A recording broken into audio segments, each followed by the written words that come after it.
अस्सलाम वालेकुम everyone. So I am back again with another video. आज इस टॉपिक पे मैं बात करने वाली हूँ वो है ब्रेड क्रम्बिंग। मैं जिन लोगों के साथ काम करती रही हूँ या अभी मेरा जिन लोगों से इंटरेक्शन है या जो चीज़ें मुझ तक आती हैं, जितनी भी बातें मुझे पता चलती हैं, उसमें मोस्टली यंगस्टर्स इन्वॉल्व हैं। यंगस्टर्स हैं या मिडिल एज लोग हैं involve. Adults like old adults या थोड़े ओल्ड एज के लोगों से मेरा इतना इंटरेक्शन नहीं रहा है during my career and all that I do. मेरा ज़्यादातर इंटरेक्शन रहा है यंगस्टर्स से। तो यंगस्टर्स आजकल बेसिकली जो उनकी लाइफ का सबसे बड़ा प्रॉब्लम आजकल चल रहा है ना, apart from all the other career and educational issues and everything, that is relationship issues. और रिलेशनशिप इश्यूज़ हमारी सोसाइटी में बहुत प्रिवेलेंट है, हर जगह हैं, सिर्फ हमारे साथ नहीं है।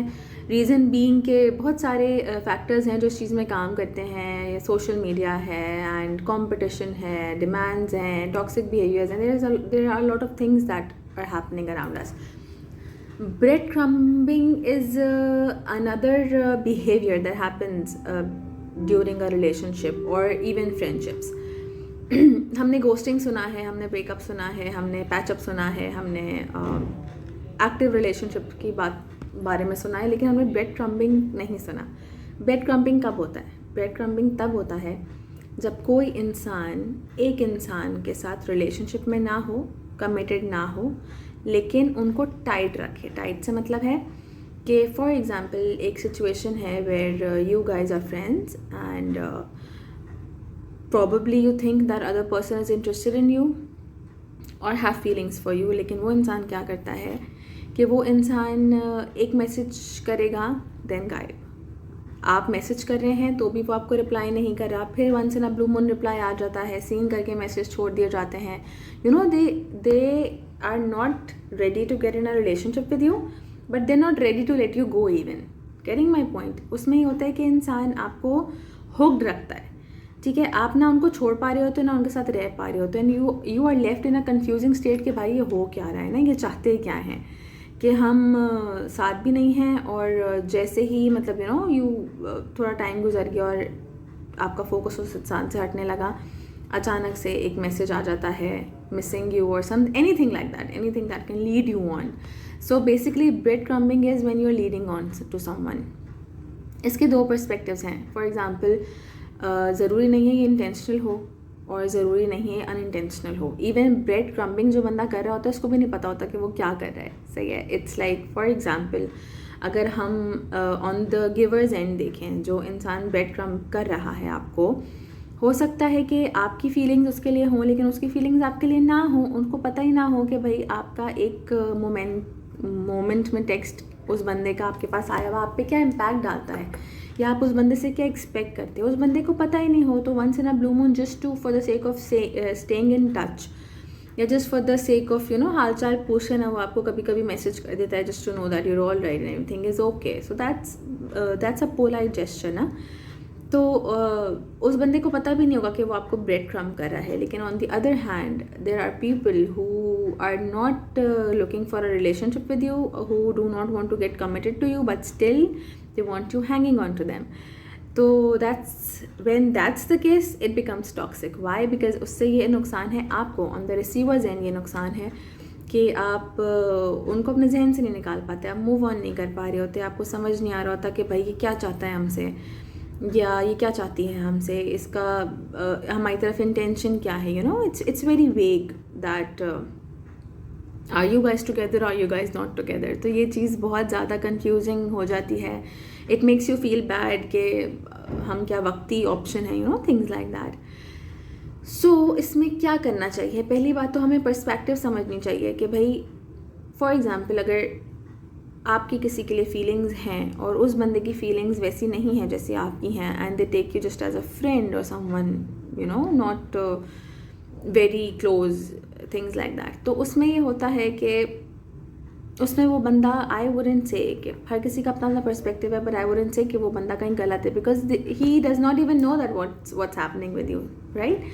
और लेकिन if there is a case that a person is intentionally hanging you along and not getting on to you, आपको आपके साथ कमिटेड नहीं हो रहा, आपको वक्त जब फ्री होता है बात कर लेता है, treating you as an option जिसको हम बोलते हैं, that's not right. So what do we do, how do we, पहले तो रियलाइज़ करना ज़रूरी है. ब्रेड क्रम्बिंग पे बात करने का मैंने क्यों सोचा, इसलिए सोचा क्योंकि हमें पता ही नहीं होता हमारे साथ क्या हो रहा है. हमारी इमोशनल वोकैबुलरी ना बहुत कम है.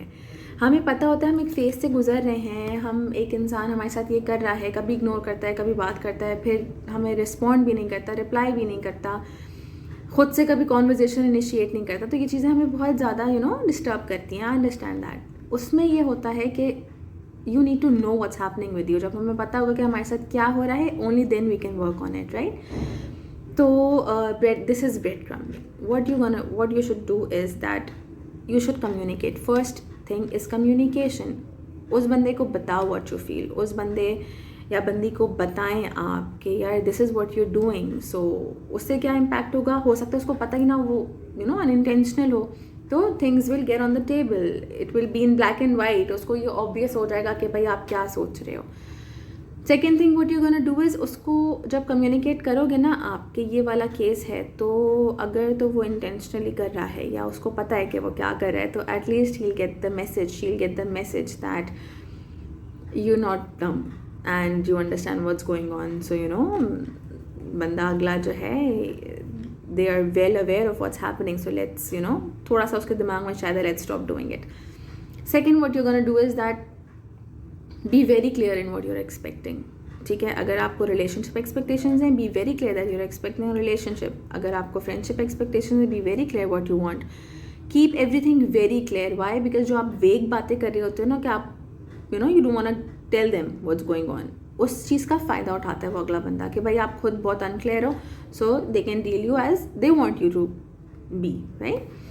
तो बी वेरी क्लियर, अपने कमिटमेंट्स उनको बताओ, talk about relationship. You will get to know either your relationship goals and what picture of a relationship that you are expecting with that person is the same. If not, you can always tell them कि यार हमारे goals बहुत different है, हमारा perspective बहुत different है, let's cut it of. Not cut it off even, but you'll get a clear picture कि भाई नहीं, this is not the person, this is not the road you want to go to.